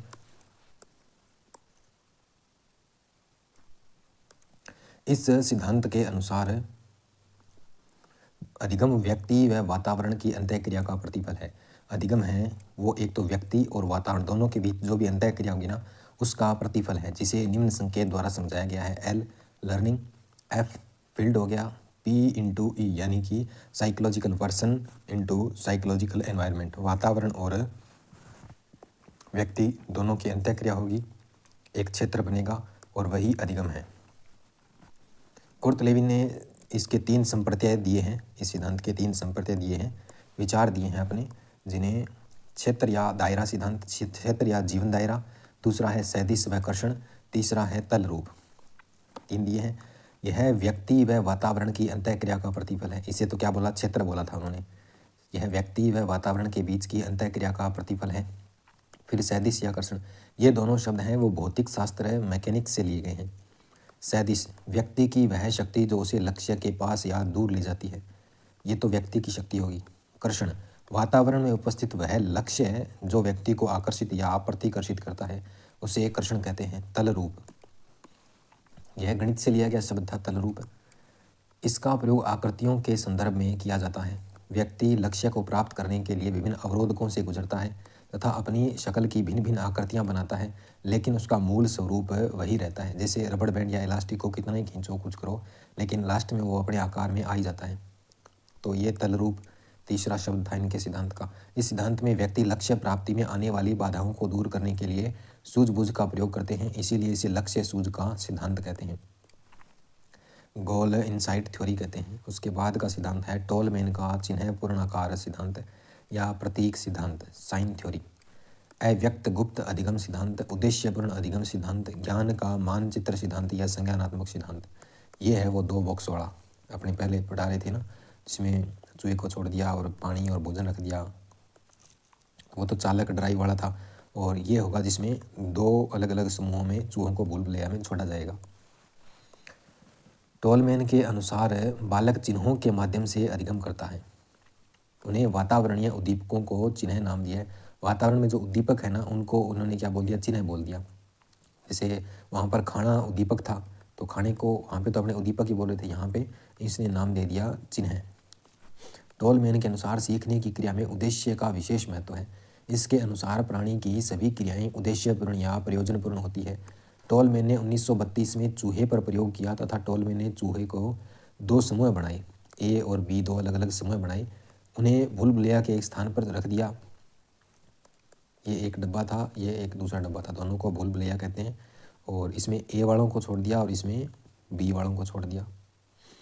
ए समूह के चूहों को भूल भुलैया में छोड़ दिया और भोजन वाले स्थान पर शीघ्र पहुंच गए। इसमें भोजन रखा गया था और चूहों को छोड़ दिया, वो उसे भोजन को सूंघते सूंघते वहाँ पर पहुँच गए। इसमें भोजन नहीं रखा गया और चूहों को छोड़ दिया, वो इधर उधर धक्के खाते रहे, कभी इधर गए तो कभी इधर गए। इस प्रकार वो लेट उस स्थान पर पहुँचे जहाँ पर भोजन इसमें रखा हुआ था, इसमें जहाँ पर नहीं रखा हुआ था। वो उस सारी जगह पे घूम आए। 20 मुँह वाले चूहों को बिना भोजन वाले भूलभुलैया में छोड़ दिया और वे इतनी जल्दी उस भोजन वाले स्थान पर नहीं पहुँचे जितनी जल्दी ए समूह पहुँचा था। यानी कि इनको उद्देश्य दिया गया था, इनको उद्देश्य नहीं था इनके पास। अब ए समूह वाला बॉक्स है ना, उसके अंदर भोजन रखा हुआ है और इसमें 20 मुँह वाले जिनको पहले भोजन नहीं मिला था ना, वो खाली पीली घूमे थे, तो उनको इसके अंदर छोड़ा गया। तो उनके क्या है कि मैप पहले से बना हुआ था कि यहाँ पर ये चीज़ है, यहाँ पर ये चीज़ है, यहाँ से स्टाक दे के इसे कोने में जाते हैं और भोजन प्राप्त कर लेते हैं। तो ये ए वालों से भी जल्दी पहुँच जाते हैं। जो जब पहले ए वाले पहुँचे थे ना, उससे भी जल्दी ये बी वाले पहुँच जाते हैं। तो वहाँ पर शीघ्र पहुँच गए। 20 मुँह वाले चूहों को अधिगम पहले ही हो चुका था कि ये ऐसा एरिया, इसका मैप बन चुका था। उन्होंने व्यक्त नहीं किया था, उन्होंने उस चीज़ को प्रदर्शित नहीं किया था, ए वालों ने उसे प्रदर्शित कर दिया था। अव्यक्त अधिगम या गुप्त अधिगम इसीलिए कहते हैं इसको। टॉलमे ने चूहों पर प्रयोग करके यह निष्कर्ष निकाला कि उद्देश्य प्राप्ति के लिए प्रतीकों का अनुसरण किया जाता है। प्राणी संज्ञानात्मक योग्यताओं के सहारे संपूर्ण परिस्थिति का मानचित्र बना लेता है। बी वालों ने क्या किया, मानचित्र बना लिया, इधर उधर घूमते हुए नहीं। पहले घूमते हुए गए तो उनको पता चल गया कि इस जगह पे ये है, और दूसरी बार गए तो वो सीधे उस भोजन वाली जगह पे पहुंच गए। मानचित्र बन चुका था संज्ञानात्मक योग्यताओं के सहारे, इसलिए इस सिद्धांत को संज्ञानात्मक मानचित्र सिद्धांत भी कहते हैं। फिर आता है गुथरी का समीपता अनुबंधन सिद्धांत। गुथरी का समीपता अनुबंधन सिद्धांत, समीप्य संबंध सिद्धांत, कॉग्निटिव थ्योरी, प्रतिस्थापन सिद्धांत या स्थानापन्न सिद्धांत, ये गुथरी का समीपता अनुबंधन सिद्धांत है। गुथरी ने क्या किया था, गुथरी ने क्या किया था, 3 वर्षीय पीटर और खरगोश पर प्रयोग करके यह निष्कर्ष निकाला कि उद्दीपक व अनुक्रिया के बीच समीपता स्थापित करनी चाहिए ताकि अधिगम को प्रभावशाली बनाया जा सके। इस गुथरी ने क्या किया था, एक पीटर नाम का बच्चा था जो मिस जॉन्स की गोद में बैठा था। वो पीटर है, वो इस मिस जॉन्स पर विश्वास करता था, और ये विश्वास करना क्या है, एक अनुक्रिया है। विश्वास करना क्या है, अनुक्रिया है। ये कंप्लीट प्रोसेस क्या है, अनुक्रिया है। लेकिन पीटर है वो उस खरगोश पर विश्वास नहीं करता था। खरगोश एक उद्दीपक है और मिस जॉन्स है, उसकी गोद में पीटर बैठा है, उसको उस पर विश्वास है और वो एक अनुक्रिया है। तो उन्होंने कहा कि अनुक्रिया और उद्दीपक है, यानी कि खरगोश, वो उस खरगोश से डरता था, तो इस खरगोश और इधर मिस जॉन्स है वो अपने विश्वास से इसके पास लेके जाएगी। पहले खुद इस खरगोश को टच करेगी, उसको गोद में लेगी, उससे उस बच्चे को विश्वास हो जाएगा कि ये काटेगा नहीं या हमें खाएगा नहीं। तो पीटर है वो धीरे धीरे इस पे विश्वास करता करता इसके ऊपर विश्वास करने लग जाएगा। तो ये गुथरी का प्रयोग था।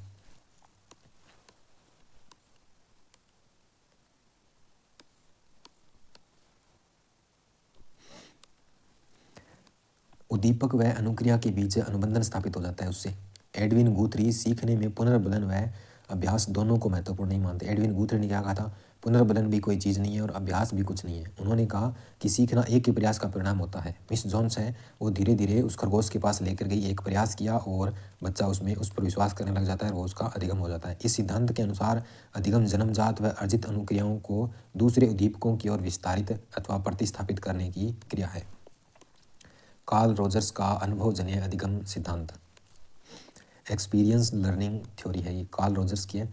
इस सिद्धांत का प्रतिपादन अमेरिकन मनोवैज्ञानिक कॉल रैनसम रोजर्स द्वारा किया गया, जो कि मानवतावादी विचारधारा में विश्वास करते हैं। वो किस में विश्वास करते हैं, मानवतावादी विचारधारा में।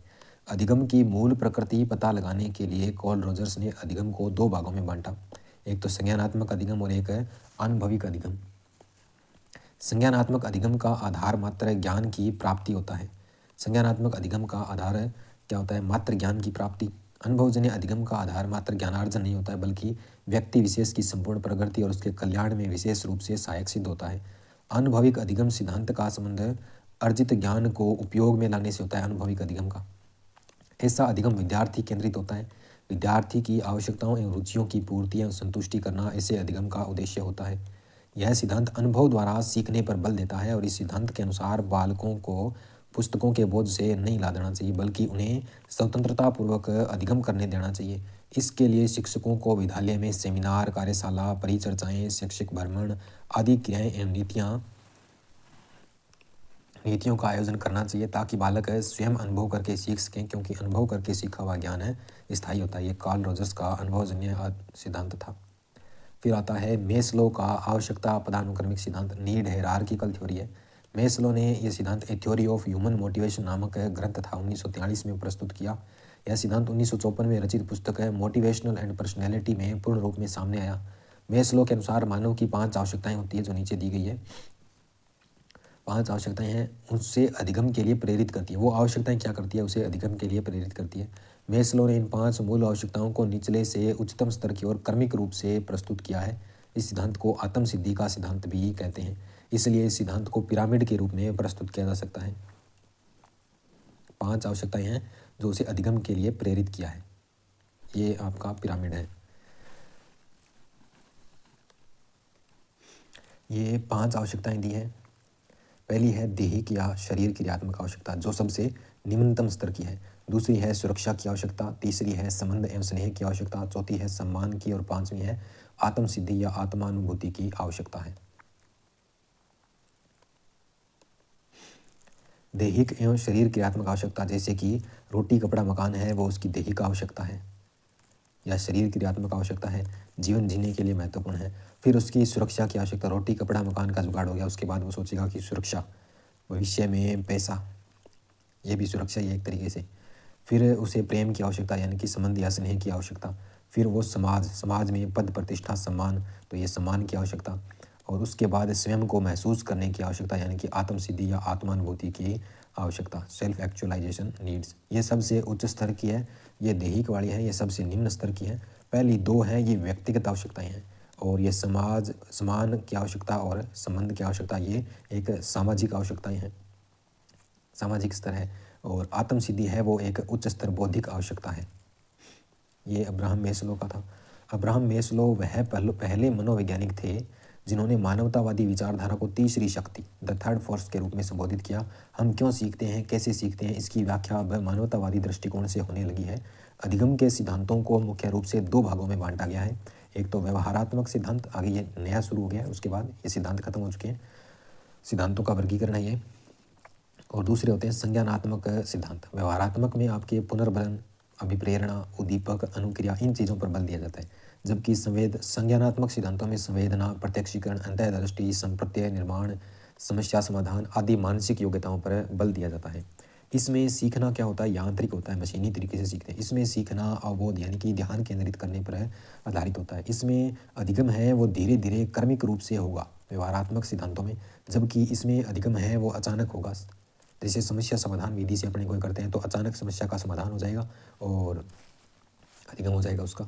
इसमें सीखना प्रयास पर निर्भर करता है, बार बार प्रयास करते हैं, बार बार अनुक्रिया करते हैं। इसमें सीखना है वो अपनी अक्ल पर काम करेगा यानी कि सूझ पर काम करेगा। यह सामान्य बुद्धि और मंद बुद्धि बालकों के लिए उपयोगी है, जो धीरे सीखते हैं ना उनके लिए। ये उच्च बुद्धि बालकों के लिए उपयोगी है, संज्ञानात्मक सिद्धांत है ये वाली।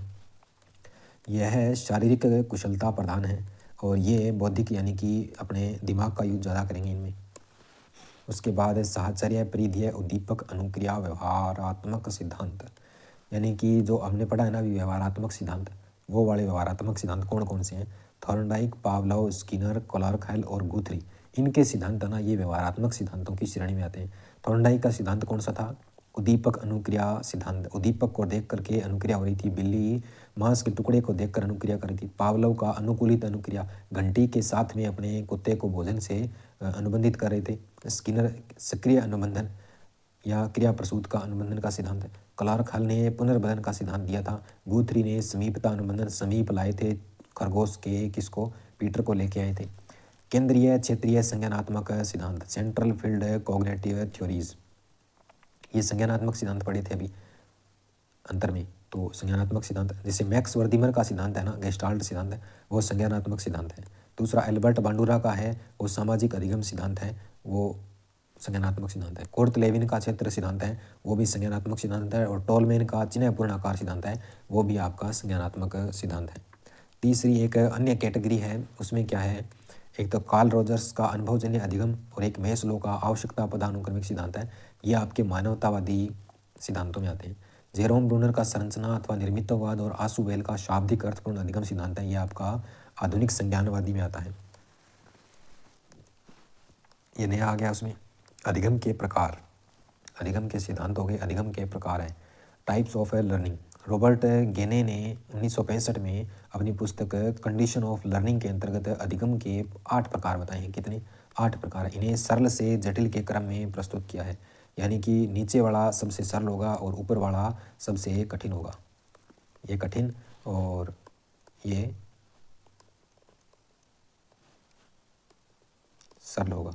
संकेत अधिगम, जैसे पावलोव वाला था ना, वो संकेत अधिगम में आता है।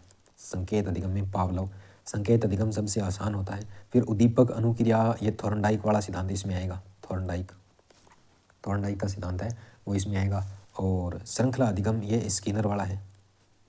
ये स्किनर वाला है श्रृंखला अधिगम, कोई चीज़ को श्रृंखला के रूप में क्रमिक रूप से सीखना। उसके बाद सब शाब्दिक साहचर्य अधिगम सिद्धांत, ये डेविड आसुबेल का सिद्धांत है।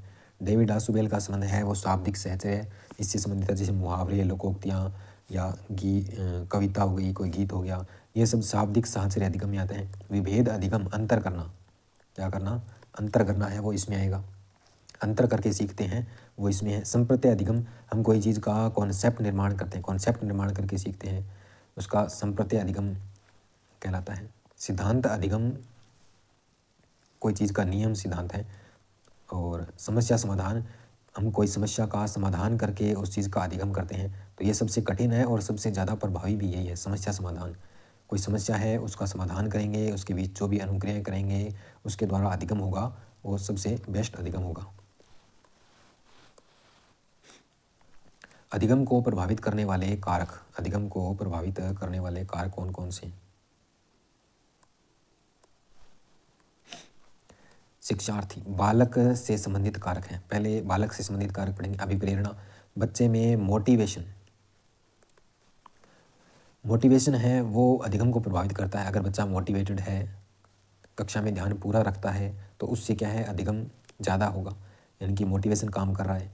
सीखने वाले की इच्छा शक्ति, अगर सामने वाला सीखना चाह रहा है तो ये अधिगम हो पाएगा, अन्यथा नहीं हो पाएगा। सीखने वाले की अभिवृत्ति, उसका दृष्टिकोण कैसा है और उसकी इच्छा शक्ति कैसी है।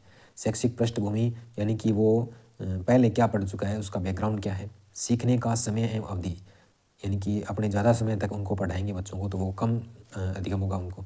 और उनका टाइम फिक्स है, सही समय फिक्स कर दिया जाए तो वो ज़्यादा अधिगम करेंगे। तो सीखने के समय और अवधि भी महत्वपूर्ण कारक है। सीखने की विधि, उनके सीखने की विधि भी अधिगम को प्रभावित करती है। आयु एवं परिपक्वता भी अधिगम को प्रभावित करती है।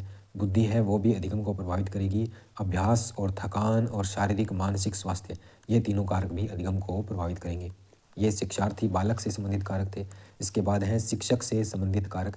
प्रस्तुतिकरण, कोई चीज़ को मास्टर साहब वो कैसे प्रस्तुत कर रहे हैं, तो वो आपका शिक्षक से संबंधित कारक है, वो अधिगम को प्रभावित करेगा। विषय का ज्ञान है या नहीं है, ये भी प्रभावित करेगा। मनोविज्ञान का ज्ञान है या नहीं है, आधुनिक समय में मनोविज्ञान की आवश्यकता अत्यंत महत्वपूर्ण है। समय सारणी, उसकी फिक्स समय सारणी है या नहीं है, अनुभव है या नहीं है, ये सब चीज़ें शिक्षक से संबंधित कारक हैं जो अधिगम को प्रभावित करते हैं। विषय वस्तु से संबंधित कारक, विषय वस्तु का स्वरूप कैसा है। बच्चे हिंदी मीडियम के हैं, अपने इंग्लिश वाला पढ़ा रहे हैं, तो कहाँ से समझाएगा, अधिगम नहीं होगा। विषय वस्तु का स्वरूप, विषय वस्तु का आकार भी प्रभावित करता है। और विषय वस्तु का क्रम, अपने कोई काम है सीक्वेंस से कर रहे हैं तो ठीक समझाएगा। अगर अलग अलग पार्ट में कर रहे हैं, सीक्वेंस से नहीं कर रहे, आगे पीछे कर रहे हैं, तो वो अधिगम नहीं हो पाएगा। भाषा शैली और उद्देश्यपूर्णता भी प्रभावित करेगी।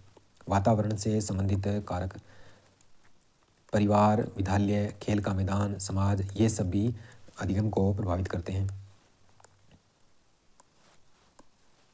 अधिगम स्थानांतरण, आगे है अधिगम स्थानांतरण। तबादला, ट्रांसफर ऑफ लर्निंग, एक परिस्थिति में सीखा हुआ ज्ञान दूसरी परिस्थिति में काम लेते हैं ना, उसको अधिगम स्थानांतरण कहते हैं। एक स्थिति में सीखा हुआ ज्ञान, कौशल, अनुभव, प्रशिक्षण, उसको दूसरी परिस्थिति में प्रयोग किया जाता है तो उसे अधिगम का स्थानांतरण कहते हैं। अधिगम का क्या कहते हैं भाई, स्थानांतरण कहते हैं। परिभाषाएं दी है इसकी, ब्लेयर जॉन्स एंड सिम्पसन ने परिभाषा दी है। उसने कहा है कि जब पहले के सीखने का प्रभाव है किसी नई अनुक्रिया के निष्पादन या सीखने पर पड़ता है तो उसे सीखने का अंतरण माना जाता है, उसे स्थानांतरण माना जाता है। अंडरवुड ने कहा है कि अधिगम का स्थानांतरण का अर्थ है वर्तमान क्रिया पर पूर्व अनुभवों का प्रभाव होता है। सोरेनसन ने कहा है अधिगम स्थानांतरण एक परिस्थिति में अर्जित ज्ञान, प्रशिक्षण एवं अनुभवों को दूसरी स्थिति में स्थानांतरण करने का उल्लेख करता है। अधिगम स्थानांतरण के प्रकार कौन कौन से प्रकार हैं? सबसे पहला है सकारात्मक, पॉजिटिव ट्रांसफर। जब एक स्थिति में सीखा हुआ ज्ञान है कोई दूसरी स्थिति में सहायक होता है तो उसे सकारात्मक, धनात्मक या अनुकूल स्थानांतरण कहते हैं। जैसे इसका उदाहरण है, गणित विषय में कोई हमें कुछ वस्तुओं का ज्ञान है, कुछ चीज़ों का ज्ञान है, तो वो हमें भौतिकी के ज्ञान में सहायता प्राप्त करेगा। साइकिल चलाने वाला है वो स्कूटर आसानी से चलाना सीख जाता है तो वो उसमें सहायक हो रहा है। तो यह सकारात्मक अधिगम के उदाहरण है स्थानांतरण के। और नकारात्मक स्थानांतरण, जैसे एक स्थिति में सीखा हुआ ज्ञान है किसी दूसरी स्थिति में बाधक होता है, यानी कि उसमें बाधा उत्पन्न करता है, तो उसे नकारात्मक या ऋणात्मक या प्रतिकूल स्थानांतरण कहते हैं। जिससे कला विषय के विद्यार्थी को विज्ञान विषय को पढ़ने में बाधा उत्पन्न होती है। अमेरिका के ड्राइवर को भारत में कार चलाने में बाधा उत्पन्न होती है। बाधा उत्पन्न जरूर होगी नकारात्मक स्थानांतरण में। शून्य स्थानांतरण में क्या होता है, तीसरा टाइप है शून्य स्थानांतरण। जब एक स्थिति में सीखा हुआ ज्ञान किसी दूसरी परिस्थिति में न तो सहायक होता है न ही बाधक होता है, तो उसे शून्य स्थानांतरण कहते हैं। जिसे प्रार्थना याद कर लेने पर देशभक्ति गीत याद करने में उतना ही समय लगता है। यानी कि प्रार्थना है वो इसके अंदर बीच में टांग नहीं अड़ा रही है, वो एक तरीके से देशभक्ति गीत याद कर रहा है और दूसरे तरीके से प्रार्थना याद कर रहा है। एक क्रिकेट के मैच में बैटिंग का ज्ञान बॉलिंग के ज्ञान में सहायक नहीं होता तो भी वो शून्य स्थानांतरण है, उसमें टांग तो नहीं अड़ा रहा वो। सकारात्मक स्थानांतरण को आगे उप विभागों में बांटा गया है। पहला है समस्तर अंतरण, दूसरा है अनुलंब अंतरण और तीसरा है द्विपार्श्वीय अंतरण। 3 भागों में बांटा गया है। समस्तर अंतरण है उसको 2 भागों में और बांटा जाएगा आगे। समस्तर अंतरण यानी कि क्षैतिज अंतरण, इसमें वह अंतरण है जिसमें सीखे गए कौशल का अंतरण समान स्तरीय कौशल को सीखने में होता है। 2 समान स्तर के काम है उनमें समस्तर अंतरण पाया जाता है। जैसे पहला इसका भाग है पार्श्वीय अंतरण, लैटरल ट्रांसफ़र। पार्श्वीय अंतरण एक ऐसा अंतरण है जिसमें सीखे गए कौशल का ट्रांसफ़र एक परिस्थिति या ऐसे विषय सीखने में होता है जो उसी लेवल का है। जैसे शिक्षक ने कक्षा में विद्यार्थी को 8 - 2 = 6 सिखाया है। शिक्षार्थी घर जाकर फ्रिज में 8 अंडे रखे हैं, उसमें से 2 अंडे निकाल करके कहेगा कि 6 अंडे शेष रह गए, तो ये पार्श्वीय अंतरण होगा, लेटरल ट्रांसफ़र होगा। दूसरा है अनुक्रमिक अंतरण, सिक्वेंशियल ट्रांसफ़र। विषयों को एक क्रम में सीखना, जैसे यदि छात्र जोड़ घटाव गुणा सीख कर ही भाग देने की क्रिया सीखता है तो ये आपका अनुक्रमिक अंतरण है। उसमें जोड़ घटाव गुणा है, ये तीनों आगे काम आएंगे, उसके काम पर भाग में काम आएंगे। दूसरा प्रकार है अनुलंब अंतरण या लंबवत अंतरण, ऊर्ध्वाकार वर्टिकल ट्रांसफ़र। अनुलंब अंतरण वैसे अंतरण को कहा जाता है जिसमें सीखे गए कौशल का अंतरण उच्च स्तर के कौशल को सीखने में होता है। जैसे चौथी क्लास का ज्ञान है वो उसे 5वीं क्लास में काम आएगा, 5वीं का है वो 6ठी में काम आएगा। तो ये सीढ़ी दर सीढ़ी ऊपर बढ़ता है तो उसे अनुलंब अंतरण कहते हैं। और गेने ने इसको अंतरण सीढ़ी ऊपर की ओर बढ़ने के समान की प्रक्रिया माना है, तो यही है सीढ़ी। तीसरा टाइप है वो द्विपार्श्वीय अंतरण या क्रॉस शिक्षा है। द्विपार्श्वीय या क्रॉस शिक्षा है। क्रॉस शिक्षा में क्या होता है, अपने राइट हैंड से लिखना सीखते हैं और लेफ्ट हैंड से अगर हमें पेन दे दिया जाए तो कुछ हद तक अपने लिख सकते हैं। तो अपने दाएं हाथ ने एक काम सीखा लिखना, वो बाएं हाथ ने स्वतः ही सीख लिया, उसको सिखाना नहीं पड़ेगा, वो कुछ हद तक लिख सकेगा। जैसे इस हाथ से अपने बॉल फेंकते हैं तो इस हाथ से भी बॉल फेंक पाएंगे अपने, लेकिन वो उतना क्लियर नहीं होगा। मानव शरीर के 2 समान पार्श्वीय भाग बायां और दायां, जब शरीर के बाएं अंग से सीखे गए कौशल का अंतरण स्वतः दाएं अंग से सीखने पर या दाएं अंग से सीखे गए कौशल का अंतरण स्वतः बाएं अंग से सीखने पर होता है, उसे द्विपार्श्वीय सीखना कहा जाता है। अधिगम स्थानांतरण के प्रकार। अधिगम स्थानांतरण के सिद्धांत हैं। अधिगम स्थानांतरण के सिद्धांत।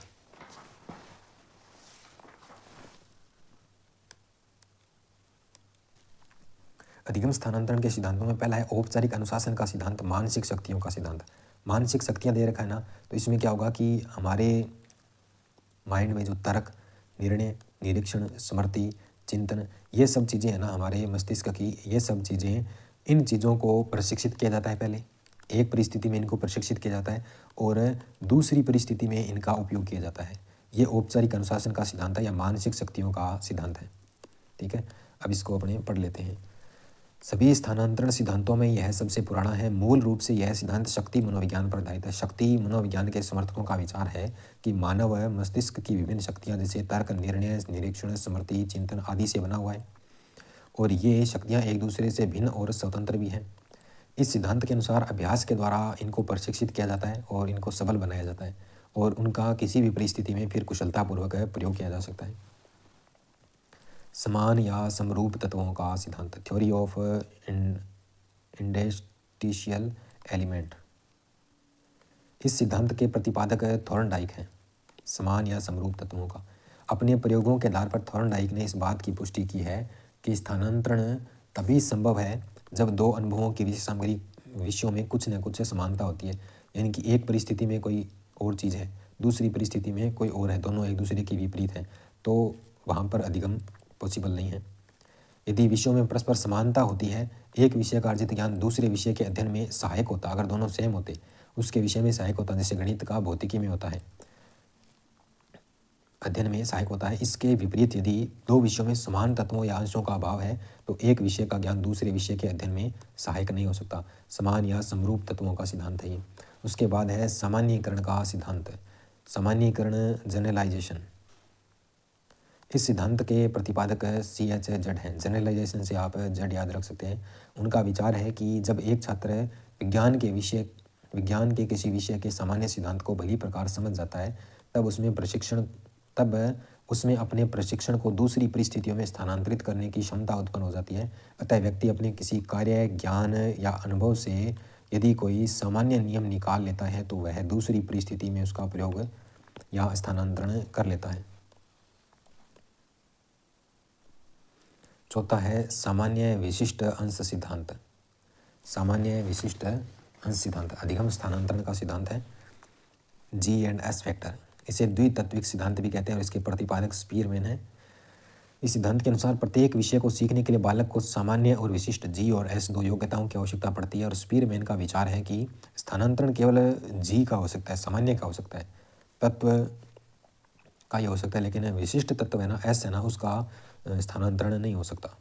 पक्षांतरण सिद्धांत या अवयववादी सिद्धांत या पूर्णाकार सिद्धांत, यह सिद्धांत गेस्टाल्टवादियों का सिद्धांत है। गेस्टाल्टवादियों का सिद्धांत है। इस सिद्धांत के अनुसार एक परिस्थिति से दूसरी परिस्थिति में सीखे गए कौशल का अंतरण आधार पक्षांतरण होता है। प्राणी द्वारा संबंधात्मक विभेद करने की स्पष्ट क्षमता को पक्षांतरण कहते हैं।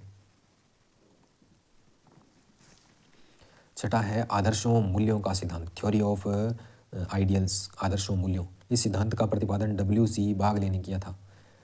इस सिद्धांत के अनुसार आदर्शों एवं मूल्यों का एक परिस्थिति से दूसरी परिस्थिति में स्थानांतरण होता रहता है। फिर आते हैं आपके अधिगम वक्र। वक्र क्या होते हैं? Learning curves. गेट्स के अन्य के अनुसार अधिगम वक्र अभ्यास द्वारा सीखने की मात्रा और गति और उन्नति की सीमा को ग्राफ पर प्रदर्शित करते हैं। हम जो कुछ भी सीखते हैं ना, उसको एक ग्राफ पर प्रदर्शित करना, ये अधिगम है। इसको अधिगम वक्र बोलते हैं, इस ग्राफ को। अधिगम वक्र के प्रकार: सरल रेखीय वक्र, स्ट्रेट लाइन कर्व। सीखने की प्रक्रिया में प्रगति जब एक समान हो तो उसे सरल रेखीय वक्र कहते हैं। जैसे ये आपका ग्राफ है, सीखने की गति एक समान है, ये इस तरीके से एकदम सीधा जा रहा है ग्राफ, तो उसे सरल रेखीय वक्र कहते हैं। इसकी प्रगति की दर में कोई परिवर्तन नहीं होता तो उसे शून्य त्वरण या जीरो एक्लरेशन कहते हैं। फिर आता है उन्नतोद्र वक्र, कॉन्वेक्स कर्व। जब आरंभ में सीखने की गति तीव्र होती है, आरंभ में तो सीखने की गति कैसे होती है, जैसे तीव्र होती है, बाद में धीरे धीरे मंद होती जाती है, इसे कम हो जाती है, तो इसे उन्नतोद्र वक्र कहते हैं। नकारात्मक वक्र भी कहा जाता है। फिर आता है नतोद्र वक्र, कॉनकेव कर्व। जब आरंभ में सीखने की गति मंद होती है, आरंभ में सीखने की गति मंद होती है, बाद में तीव्र हो जाती है, तो इसे नतोद्र वक्र कहते हैं। जैसे बाद में ग्राफ ऊपर उठ गया, पहले नीचे जा रहा था, तो इसे सकारात्मक वक्र भी कहा जाता है। और पहले अपने ऊपर जा रहे हैं, फिर ऐसे नीचे चले जाते हैं, तो वो आपका नकारात्मक वक्र है, वो एक नकारात्मक चीज़ है। फिर आता है मिश्रित वक्र, कंबाइंड कर्व। कंबाइंड कर्व में क्या होता है, यह उन्नतोद्र और नतोद्र वक्रों का मिश्रित रूप होता है। अधिगम के पठारों का मिश्रित रूप होता है। सीखने की गति मंद होती है, इसमें आरंभ में सीखने की गति मंद होती है, बाद में तीव्र हो जाती है, बाद में क्या होता है, तेज हो जाती है। यह तीव्रता कुछ समय तक बनी रहती है और इसके बाद सीखने की गति में पुनः क्रमशः मंद होने लगती है। और इस प्रकार इसके विपरीत आरंभ में प्रगति की गति तीव्र और बाद में मंद हो सकती है। सीधी सी बात है, ये ग्राफ है, कभी तेज कभी धीरे, कभी तेज धीरे, इस प्रकार चलता रहता है, तो इसको मिश्रित वक्र कहते हैं। अधिगम के पठार, प्लेट्स ऑफ लर्निंग। जब सीखने की क्रिया में न तो उन्नति होती है न ही अवनति होती है, वरन सीखने की गति रुक जाती है अथवा स्थिर हो जाती है, तो इसे पठार कहते हैं। और पठार बनने का कारण क्या है? एक तो ज्ञान की सीमा, हम पढ़ते पढ़ते थक गए, जैसे मैं अब थक चुका हूँ, तो ये अधिगम का पठार बन जाता है, ज्ञान की सीमा हो जाती है। उत्साह एवं प्रेरणा की सीमा, उत्साह यही है, देख लो आप। सीखने की अनुचित विधियों का प्रयोग, सीखने की अनुचित विधियाँ, गलत विधियों का प्रयोग करेंगे तो उससे अधिगम के पठार बनेगा। कार्य की जटिलता, काम में कठिन होगा तो अपने थोड़ी देर कर पाएंगे। जटिल कार्य के केवल एक पक्ष पर ध्यान, शारीरिक सीमा, हम थक चुके हैं, अभी भी थक चुके हैं। दूषित वातावरण अगर सही ना हो, जैसे शोर शराबा हो रहा हो, तो वहाँ पर अधिगम का पठार बन सकता है। सीखने की विधि में सदा परिवर्तन, यानी कि हर बार मेथड है वो चेंज कर दे तो भी आपके अधिगम का पठार बन सकता है। सीखने वाली वस्तु को न समझ पाना, उसको समझ ही न पाना। थकने के बाद अस्वस्थता, पढ़ने में ध्यान न लगना, तो इससे भी अधिगम के पठार बनते हैं। मंद बुद्धि होना भी अधिगम का पठार बनने का कारण है। कार्य के प्रति महत्वपूर्ण भाग को सीखने, मतलब उसका जो बेस है वो अपने नहीं सीख पाए हैं और सीधा ही मेन में घुस गए हैं, तो वहाँ पर पठार बन सकता है। कार्य के प्रति उदासीन या निराश हो जाना, सीखने की विधि को स्थायी रूप में न अपना पाना, थकावट उत्पन्न करने वाली आदतें, किसी कौशल के विशेष अंग में आवश्यकता से अधिक जोर देना, कोई एक ही पॉइंट पे ज़्यादा जोर देना। सीखने के पठारों का निराकरण क्या है? सीखने के पठारों का पूर्ण रूप से निराकरण संभव ही नहीं है, लेकिन कुछ समय तक कर सकते हैं। अपनों समय में कमी करने के लिए इस प्रकार के सुझाव दिए गए हैं। सीखने वाले को प्रोत्साहन, उसको मोटिवेशन दो। मोटिवेशन कैसे दोगे? जैसे 1000 सब्सक्राइबर कंप्लीट कर दोगे तो वो उसके लिए मोटिवेशन है। अधिगम हो जाएगा कि मेरा किया हुआ काम आ रहा है आपके। रोचक एवं उत्तम विधियों का उपयोग, सही ढंग से रोचक और उत्तम विधियों का प्रयोग करके भी कुछ समय तक सीखने के बाद विश्राम, सीखने की उपयुक्त वातावरण होगा तो वहाँ पर अधिगम का पठार नहीं बनेगा। बीच बीच में उनको रेस्ट किया जाए, जैसे अपने 30 मिनट पढ़ने के बाद 10 मिनट रेस्ट करते हैं, तो वैसे रोचक और उत्तम विधियों और कुछ समय सीखने के बाद विश्राम। सीखने की क्रिया में क्रमबद्ध रूप से सिखाना चाहिए। अभी प्रेरणा है, इसको नेक्स्ट वीडियो में पूरा करेंगे। तब तक के लिए धन्यवाद।